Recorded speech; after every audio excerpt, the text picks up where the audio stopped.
You're listening to the Open Books Podcast. Your next chapter starts now.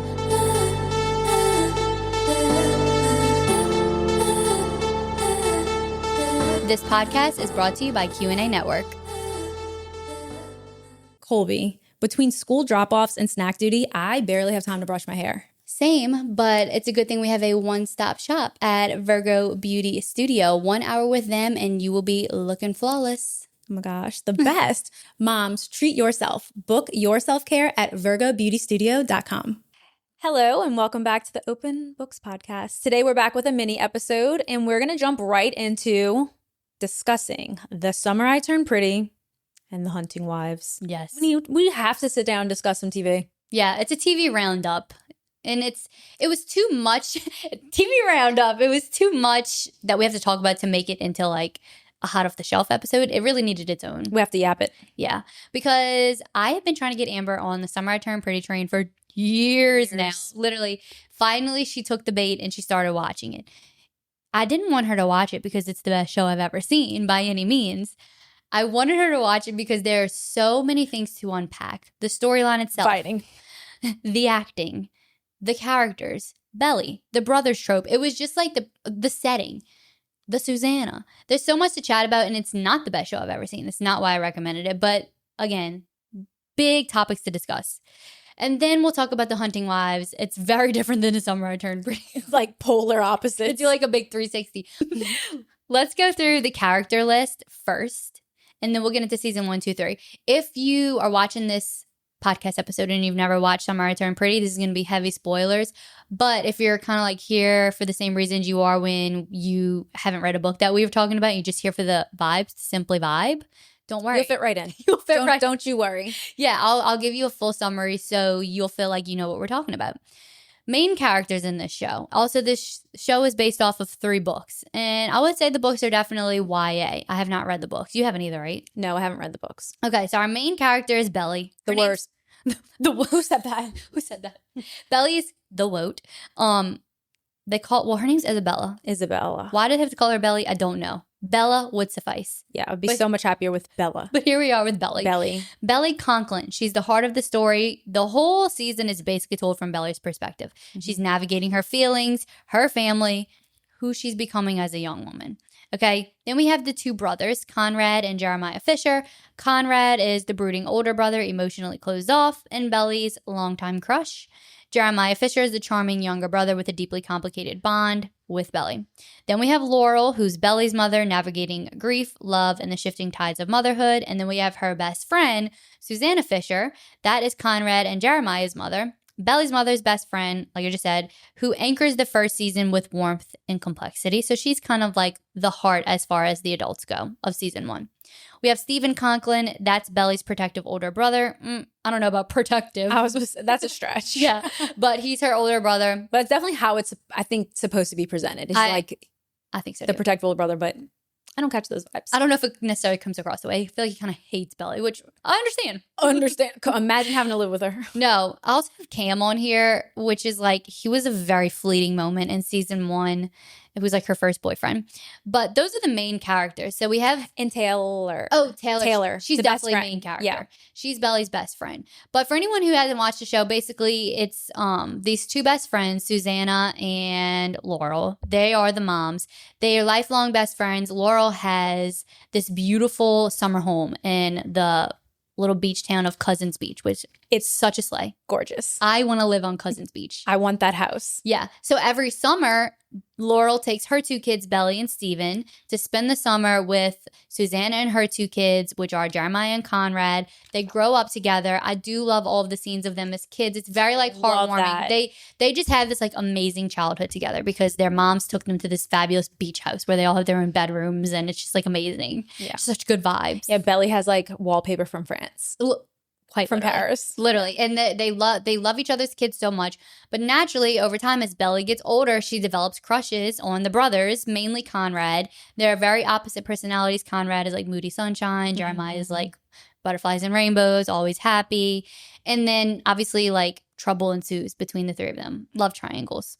So season 1, I'll give you a little recap of that. Belly is on the verge of turning 16. She returns with her family to Cousins Beach, her favorite summer escape with the Fisher family. She's crushed on Conrad for years, but the summer brings emotional upheaval, moments of tender connection, clash with family tension, and Susanna's cancer diagnosis. By the end of the season, Belly and Conrad finally admit their feelings for one another as Susanna begins a promising new experimental treatment. So season 1 is all about you just kind of like understanding the dynamics of the characters, and then we find out that Susanna is super sick with cancer, but there might be like a little bit of hope for her to have like remission. And then we do find out that she's not going to make it. Yeah.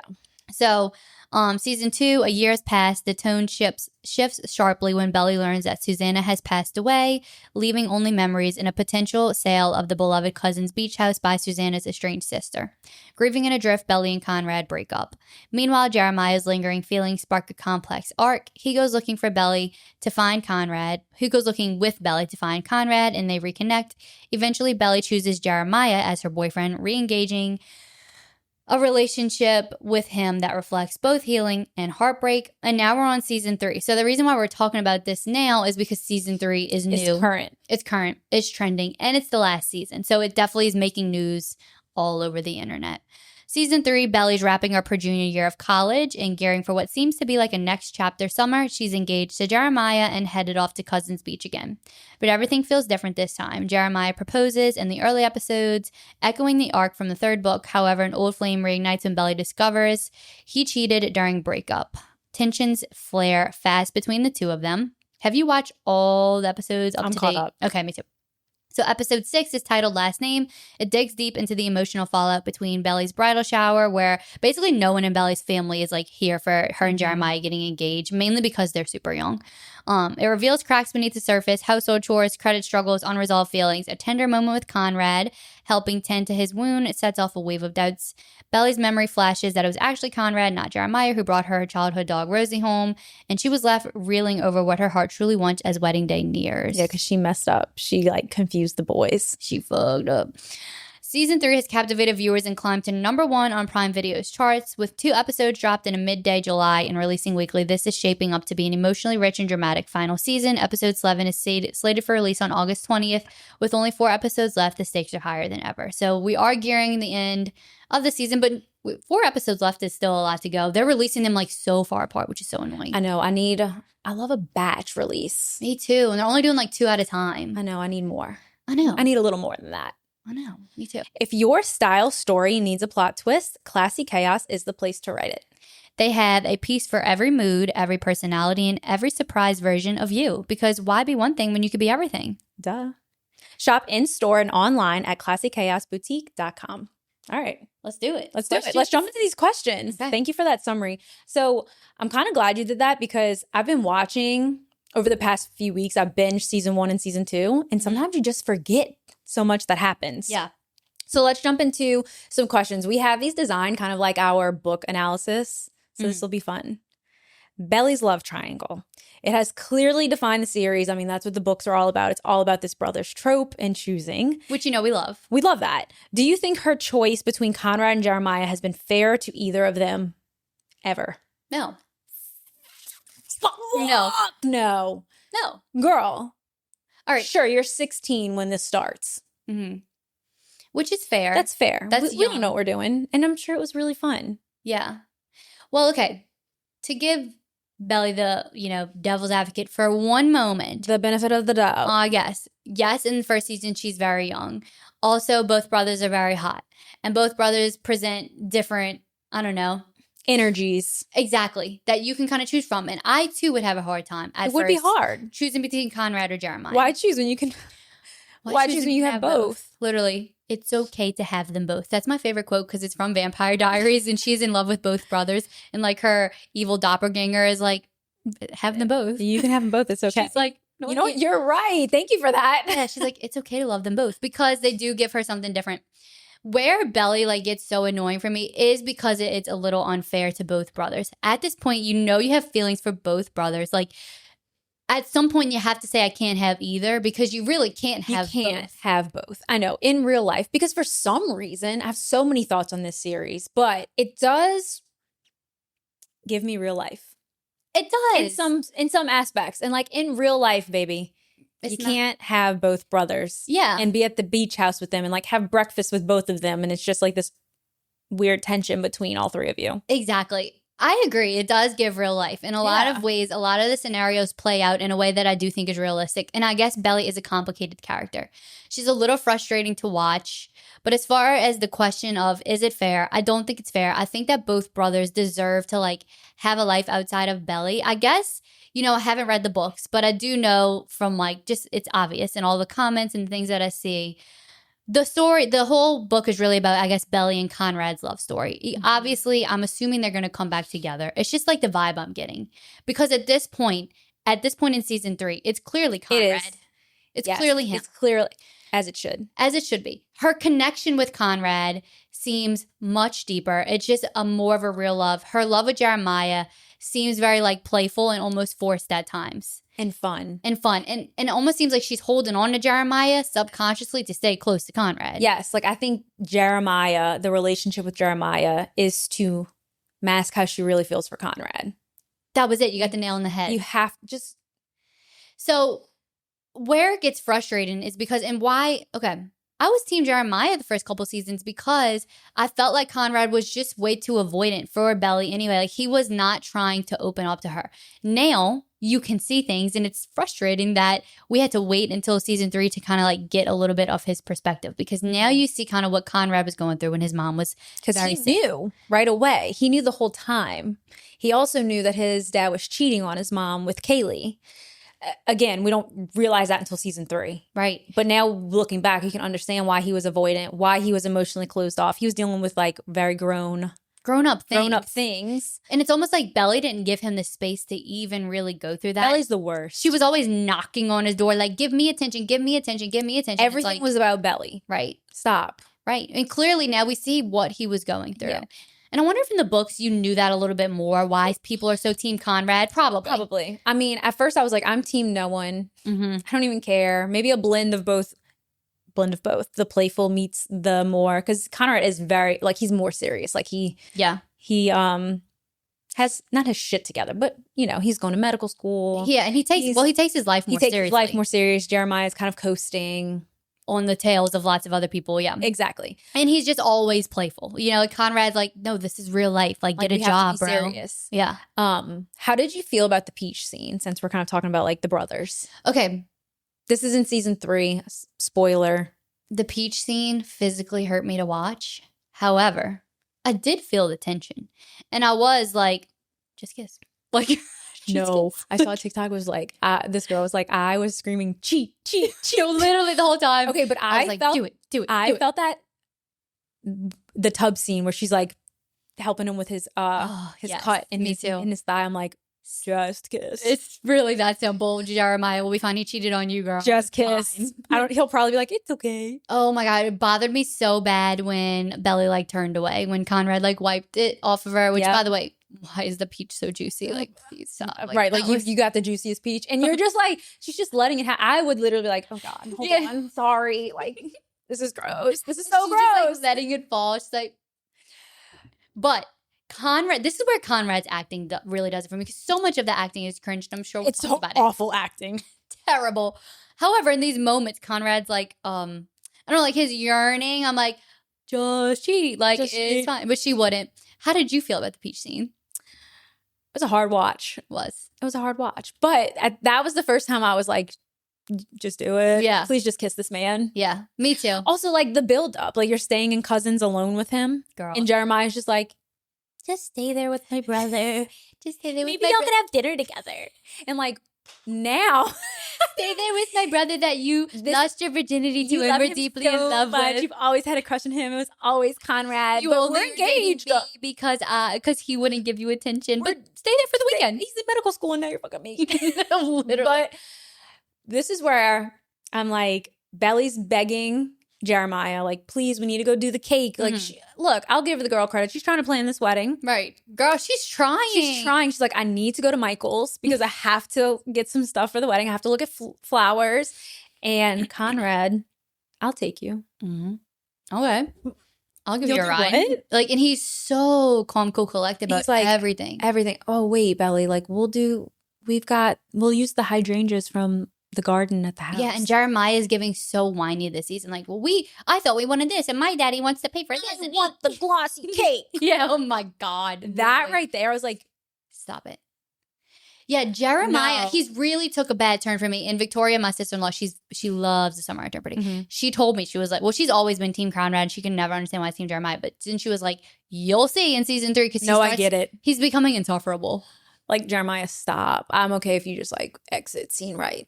Go ahead. Go be with all the little girls you want to cheat with. Please go. Go back to Cabo. Yeah. Wherever Literally, was, I think it was Cabo. Like, what happens in Cabo didn't stay in Cabo, but you can stay. You can stay. I'm not, I think for like a half a second, I was like, maybe I'm Team Jeremiah. Was it season 2? Because season 2, he got to me a little bit more. One, because we weren't getting Conrad's perspective. It was almost more of like Jeremiah's, because he was being way more there for Belly and in her time of need, and they were leaning on each other when Conrad was kind of like, and he went away. He was so closed off. But now I'm like, stop with this Agnes woman. That's her name, right? Yeah, like his little partner that he does school with and all that. Stop setting that up for something. I don't like that. But also, I just don't love Belly. Right. So also, like, maybe. Yeah, I think that Conrad deserves better than Belly. You deserve better than someone who's going to be with your brother. Okay, I'm sorry. You just do. He really is. I hate to be the one to break it to you. Move on. Move on. And Susanna was so pro, like, Belly marrying one of her boys. I don't know if she necessarily cared who it was, but if I remember in the beginning. Is it her fault all along? It might have been. The whole time she's like, here's both. She's got like dolls of all 3 kids. This is like literally her acting too. Now Kith. Now Kith. Her acting, I'm like, it's me. No experience. But I tried to act. I could have played Susanna. No, her acting was so bad, y'all. I don't know. Is it just us? Someone tell us. I know. Are we being like too? Someone tell us. Do you think the acting on the Summer I Took Pretty Conrad is so bad? Decent. Like Conrad's is good, but like, is that the type of acting that's necessary for this kind of show? Right, a YA show, maybe. Because there's some moments in the show that it doesn't feel YA. It feels real. When Belly was crying when she found out about Susanna, that was good. That was good acting. She's a good crier. She is. Which might actually be harder. It might be. That scene made me cry when it panned to her in the bed and her mom was holding her. I felt like Belly and Conrad acted like more like adults in the scene where we saw them like kind of sleeping together. Mm-hmm. One of the season 3, she like, when she goes and sneaks in his room. Yes. And that scene, like, it felt real to me. It felt like, okay, these are like good actors. But then sometimes I'm just like, oh God. You remember Sky from season 2? So bad. It was so bad, y'all. So we were talking about Susanna, and the show blends grief with romance. Grief coming from the passing of Susanna and her cancer diagnosis. How does that balance make it more emotional compared to other YA dramas? Well, I think that's one reason why this show feels at times way more serious than just a silly little more realistic, I guess. More realistic, yes. Yeah. Because a lot of times I'm watching the show, I'm like, this is so silly and cringy. Mm-hmm. But it has its moments that are very real and raw, where I think the actors do a good job. And Susanna's like illness and passing away makes it feel much more deep. Mm-hmm. For example, the scene where in season 3, it pans to Conrad with Susanna on her deathbed, and he's crying and he says, I'm not ready yet. And he cries on her. And like all that makes the show, okay, this isn't just like a silly little show. It all makes everything pieced together because now you're understanding, okay, now I see why Conrad was so avoided in seasons 1 and 2. Now I understand why he feels so close to Jeremiah and why he doesn't want to break Jeremiah and Belly up, because that scene, this whole time you're thinking, okay, just kiss. Like, right? Like just cheat on or just kiss your brother's girlfriend, like whatever. But she was yours first. But now you have like literally your brother's feelings that you're bringing into this. Like it's not as simple as just kiss. Just kiss. Because it was juxtaposed to him staring at, Belly and Jeremiah and his inner monologue saying he wishes he could break it up. He hates seeing Jeremiah touch his sister.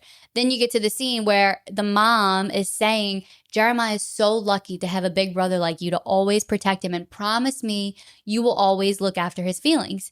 And so he says his monologue, he's like, I can't break the promise to my mom that I'll take care of him. So he feels like doing what's best for him and Belly by going for Belly, because I'm sure he knows that if he went for it, she would give in. Mm-hmm. But he's refraining because of that emotional moment that he had with his mom on her deathbed. So all of that makes the romance so much more intense. I think. It makes the show much more like not silly. Not silly. And I think the cancer diagnosis is such a real thing for so many families. Mm-hmm. And it's a very, I hate to say relatable, but so many people deal with this. And it is like one of the worst things that will ever happen to a family is a cancer diagnosis. So I can see where that makes it feel more real too. 100%. So, and the show, I think, handles it very delicately. It really does. It shows how someone you love having this cancer diagnosis, passing away, affects a domino. Everyone. It's everyone is affected. Susanna, Laurel, Susanna was the one, but Laurel and the dad and the two brothers, and how it really like separated the family in so many ways. And there really are a lot of, like, the relationships are, I feel, kind of like well developed. Mm-hmm. Like for a series.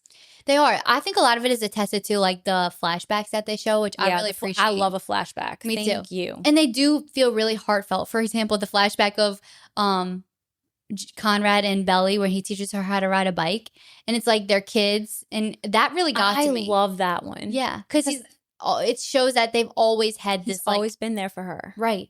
Then it also made me feel like, Conrad, your whole life doesn't have to be about taking care of Belly. Like, I want him to be able to be free of that. That too, because I just feel like it's not fair. It's not fair or real. That part doesn't feel real to me. I don't know. Maybe I'm wrong. Maybe I just never had that. Maybe. But it's from an outsider's perspective. If this was like one, if Conrad was my friend, I'd be like, bro, you've taken care of Belly since she was riding a bike. Go be free. Like, you don't always have to. You. She's always damsel in distress. That's why she's the worst. She's always like, can you drive me here? Fine, I'll go by myself. And it's like, no, I don't want to drive you. You're having sex with my brother. She pouts too. Yeah. And like, especially in season 3, like, you're too old for that. Yeah. Stop. She's like, fine. She's insufferable. It's not just a phase. When it's like, really, I know when you're dead set on things, you're dead set on things. But like, she was 21 in this season. She was acting like a 15-year-old whose mom won't let you be with your boyfriend who's in jail. That's how she was acting. Right. She's like, Mom, you don't understand. He's what's best for me. It's like, and I'm leaving. And you can't catch me in those little high heels. But it's like, no, Laurel was right. Y'all are really young. And hey, I got married at 21 and everything worked out perfectly. And that was very different than what Belly's trying to do here. So, I get it. But also, Laurel, ease up a little bit. She was kind of being a little much for me, too. I don't know. Yeah. It's a lot. But I guess that's mothers. And the point of, I guess that's what makes the show. The show's doing something right. Yeah. Because I can't stop watching. Right. Complicated dynamics. I talk shit about it. Yeah. I can't stop watching. I can't. I'm going to be sad when it's over. Me too. It's definitely, I look forward to it right now. Me too. So season 3 is diving into marriage, betrayal, and the what if moments. Do you think Belly is too young to be facing these decisions, or is it realistic for her arc? Okay, well, I guess that's kind of what we were just, like, that's the conversation I was just saying about her age. I think it's necessary for her arc, maybe, but at the same time, she's not that young to be able to just, like, take a step back and wait a minute. Like, no, like, people are, like, having kids. Exactly. At 2021. They're married at 2021. You're an adult. Yeah, I was going to say, I did. Like, Matt and I got married at 21, had our first baby at 22, had the second at 25. Now, to some people, that's insane. Mm-hmm. But to others, it's very normal. To us, it felt it's normal. Natural and normal. And like, okay, now being realistic and taking a step back. Do I wish maybe? No, I don't wish anything was different. But can I see the benefit in maybe like being married for a couple years and then having a baby or two, or being engaged for a couple years and living together and then having a baby at like 25? Yes. So like, I understand Laurel's pushback on that. But at the same time, Belly, like I just said, is not 15 years old. And I think like she's also, Laura was comparing her experience with Belly's. And that's not very fair either. And that's not fair. Like, just because it didn't work for you doesn't mean it won't work for Belly. And sometimes, especially as young adults, like, you have to learn for yourself. But that's that mother's protection. Well, exactly. That's where I see both sides. But at the end of the day, you really do have to let people learn for themselves. Yes. You really, really do. And Jeremiah, no matter what, is a great guy. She's not like marrying a crackhead. Like, it's going to be fine. Right? Like, he's a good guy. Maybe he's literally not off the side of the street. Exactly. You know? Maybe Susanna knows deep down that Conrad is who she's like meant to be with. So she's also like pushing back. But at the same time, it's like, the dad keeps saying that too. He's like, you gotta let her do what she wants to do. I know, I like the dad's character. Me too. And for her to say you're not gonna be at the wedding, like, well, that's kind of crazy. Like, you still would want to be part. Fine, I won't tell you ever again. I won't. Fine. If you don't want me, if you're not gonna do what I want to do, I won't be part of your life. That's crazy. Like, be there for Belly. She's still your daughter. She's gonna learn. You can be there and be going in the back of your head, girl, this is not the right thing. That's not right, but I'm gonna stick beside you. I'm gonna stick. So speaking of, if you were Belly's friend in real life, what advice would you give her right now, currently? You know, I think Taylor does a good job at being Belly's friend. I really do. I think I would be kind of on the same page as Taylor. I feel like Taylor does a decent job at telling Belly, girl, you can't have both brothers. Like, or, all right, if you want to marry Jeremiah, like, I'll be your like, I'll do what we can. But she kind of has that undertone of like, I don't necessarily think this is the best idea, but if it's what you want to do, I'll be part of it. Yep. I think I would do the same thing as Taylor. I would too. And I think like my big message would be like, always remember like to put you first. Mm-hmm. I think Belly needs to do some soul searching. Her life has always been about these two boys since she was little. You're so right. I think she just needs some Belly time. Of course, you can't really tell someone that when they're engaged and like ready to start their life. So of course, like I'll support you no matter what. But I think like deep down, don't forget about Belly. That's what I would say. Don't forget about Belly. Yeah, that you're right. Her life has been about these two boys forever. And I don't know how mad Laurel can be about that because they also, the moms did make this a thing, like forever. Like, we're all together forever, every summer. It's their fault first. Susanna and Laurel are the real not the victims. Villains. They're the villains. Although I would love to have a house in Cousins Beach that we can take our kids to every That is my favorite setting. I know. I need more thrillers set. Yes. And like the cute lake, beachy. Yeah, if anybody has recommendations, that's like exactly our perfect book. Like The Last Mrs. Parrish was kind of like that. Yeah. Like a bit of an upper wealthy beach town with a murder twist. With a murder twist, a domestic. Yeah. A domestic thriller. Right up our alley. Right up our alley. Setting like Cousins Beach. Yeah. Okay. Let's switch some gears to The Hunting Wives. This is a big 180. Let's switch. So complete switcheroony. So we're going to dive into The Hunting Wives, which was on Netflix. So also a book to series adaptation, which we love. I wish I would have read this book after. Me too. Because it looks like it'd be such a good book. I kind of still want to read it just to see like how much more detailed it is. I know. And if there's going to be a second, because I do think that the first season ended in a way that was maybe I'm going to read it. A second. I'm down to read it too. I'm going to read it. Yeah. So here's a little summary. Main characters to know. We have Sophie O'Neill, played by Brittany Snow, who I love. She is a former PR professional who moves from Boston to a conservative East Texas town with her husband Graham, who's played by Evan Jengiket. He looks familiar, but I can't quite picture where I've seen him before. The guy who plays the husband. I looked him up before. He's in something. I'll read the rest of these while you find where he's from. We have Margot Banks. She's in lots of like older shows that people watch. She's also in The Couple's Retreat, which is one of my favorite movies. That is such a good movie. It's a great movie. She's the magnetic leader of the glamorous clique of social elite wives. We have Callie, played by Jamie Ray Newman, another like star-studded cast member. She is the sheriff's wife and expert marksman. We have Jill, played by Katie Lowe's, the preacher's wife in a tangled past, or with a tangled past. We have Star, who is played by Chrissy Metz, a working class outsider whose daughter Abby is dating Jill's son Brad, played by Joris Ferrier. And Jed Banks, he's played by Dermot Mulroney. Love him, by the way. Yeah, me too. This cast was very star-studded. A lovely cast. Yeah. That's Margot's wealthy husband, and he's very interesting, to say the least. Interesting. Everyone in this cast is very dynamic. So Dermot, he was like definitely in all of the early 2000 rom-coms, like the heartthrob. Okay. Love him so much. That's where we've seen him. I'm still stuck in like early rom-coms. I have talked about this before. I have to release a list of must-watch movies. Like, yeah, I have a lot of good movies. He was a heartthrob in all of those movies too. So how do you pronounce his name? Evan? The guy who played Graham? Yeah. I don't know. Evan started with a J. Johnny. Evan J. How you say it? I don't know. I just Evan J. will say. Oh, Evan J. I thought you were saying Evan J. I'm like, oh, it must be French, but it looks like Jean Akit to me. Okay, so I don't really recognize anything that he's from. He was in the Unbreakable Kimmy Schmidt. Oh, I did watch that show. Have you ever seen that show? No. It's fucking hilarious. You need to watch that show. He was in X-Men. Okay, no. Frontier, didn't watch that. Sweet Bitter, didn't watch that.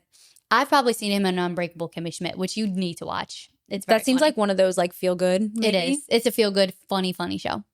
So here's a summary of that show. Sophie O'Neill relocates from Boston to sleepy Maplebrook, Texas, hoping to start fresh, but gets drawn into a seductive, high-stakes world led by Margot Banks and her clique of elite quote-unquote hunting wives. Their glamorous gatherings at skeet shooting parties and church fundraisers turn darker when a local teen, Abby, is found murdered, and Sophie's gun is the murder weapon. As she becomes the prime suspect, Sophie starts sleuthing, discovering that Margot's tangled affair, secret abortion, and daughter's unintended pregnancy led to murder, and even her own brother is caught up in the web. The finale explodes. Sophie confronts Margot. Margot's political husband outs her. And in a tense showdown, Sophie kills Margot's brother in a self-defense, dumping his body off of a cliff. And when Margot calls her on the other line, game on for a second season, especially since Netflix clearly wants more. So I wonder if that's how the book ends or if Netflix decided to end it that way, to like leave it open-ended for a second season. But I definitely feel like the option is there. Maybe they were just wanting to see what kind of feedback the show got, which I think was pretty well. Mm-hmm. I think this show definitely entered trending territory.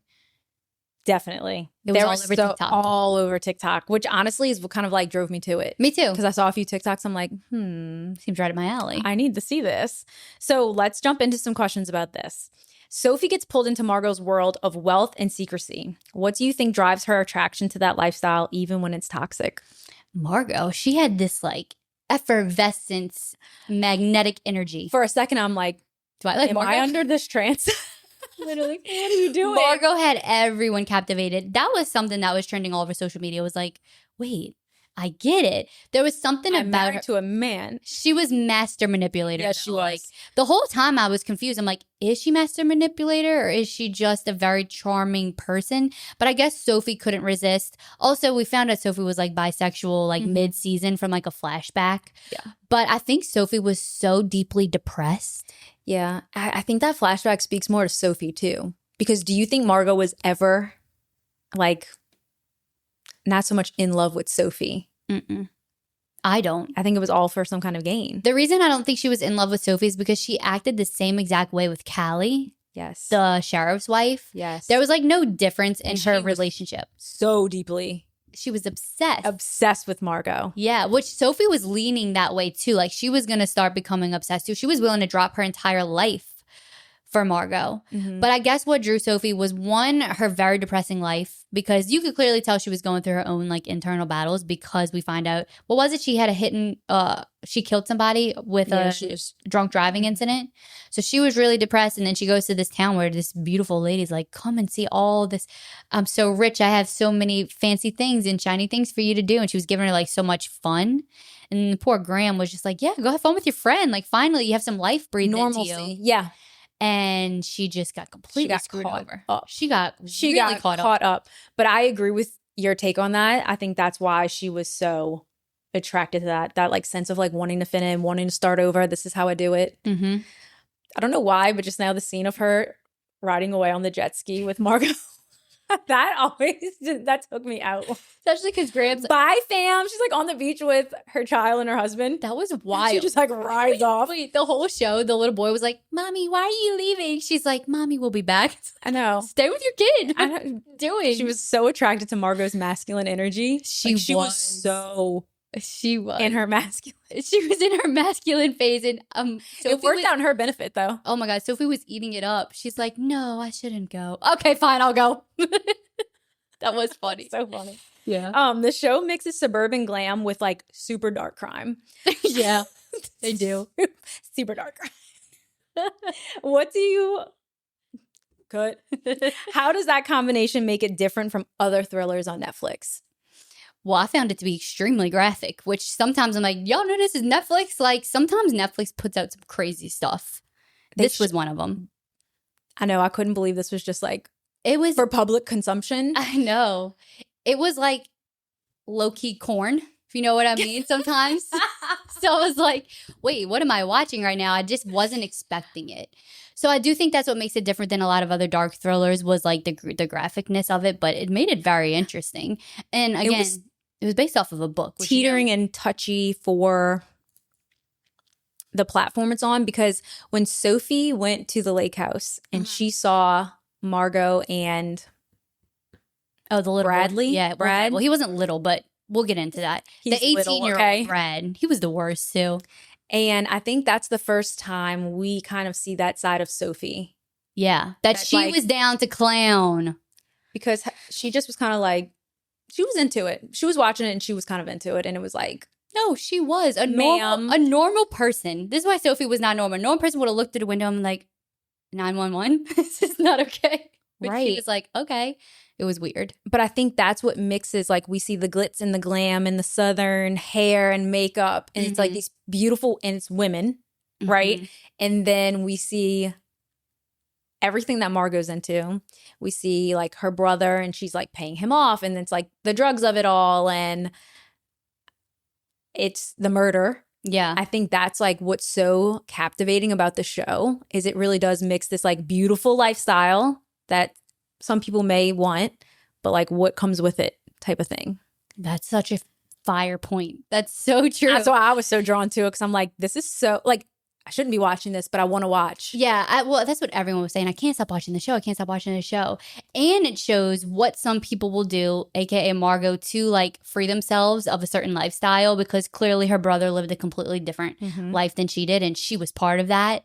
And that her flashbacks did make you feel sympathetic for her. I think Margot was so complicated because you loved her, but you hated her too. Like you're like, this lady's evil, but she's so captivating. She did so much to get out of that lifestyle. She stepped on so many people to end up where she ended up. And that's why I don't think she ever had love for Sophie, Callie, Jed. Yeah. Like, I don't think she's really in love with Jed. No, me either. But I did enjoy like the fancy politics of it all and like the Texas Southern, like rich women. That's definitely what we thought it was going to be about. And then it's like, yeah. Oh. Yeah.